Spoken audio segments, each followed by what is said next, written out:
That's exactly what we're going to talk about today. I'm Catherine Govea, certified pediatric sleep consultant and founder of Cloud9 Sleep Consulting. And bedtime scaries are one of the biggest questions that I get asked about. So let's talk about how to handle them. First of all, you want to make sure that your little one's room is conducive for sleep. We want it cool, dark, and quiet. If the room is really dark, there's not going to be room for shadows to be on the wall or anything like that. Using white noise can help mask any environmental sounds that might be triggering scary thoughts.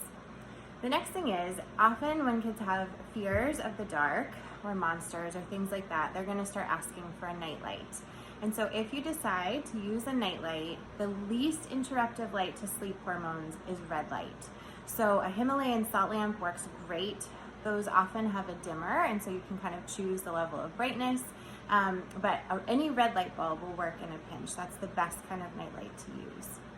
Another thing you could try is making some sweet dreams spray. So you could use some water, some essential oils, and a spray bottle. And I like to call it a sweet dream spray versus a monster spray because I don't want to give any credence to their worry about monsters or anything like that. So we're making a spray that smells good and will help bring them good dreams, and we're going to spray that. We're going to think about the good dreams we want to have versus putting any attention on the monsters or the scary things. The next thing I think that's important to do is to take inventory of what your child is watching or listening to during the day.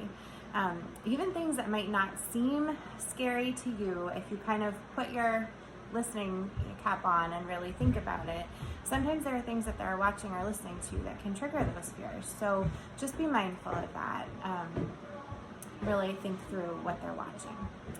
And then lastly, I think it's really helpful to have a consistent bedtime routine. I think sometimes when kids are fearful, bedtime can get pushed later and later, and the more overtired they are, the more struggles they're going to have.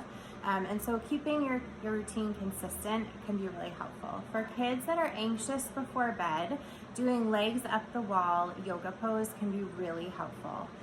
So this is a pose where you would just find an empty wall. They would scooch their bum right up to the wall, and their legs are going to be perpendicular to the wall. Their back is going to be flat on the floor.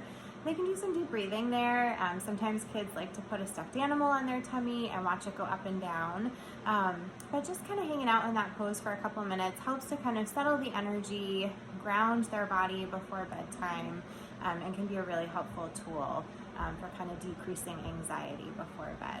So I hope those tips are helpful. If you are struggling with the bedtime scaries and you'd like some more personalized help, please feel free to leave me a message. I'd be happy to reach out to you and chat about that a little bit more. Have a great day.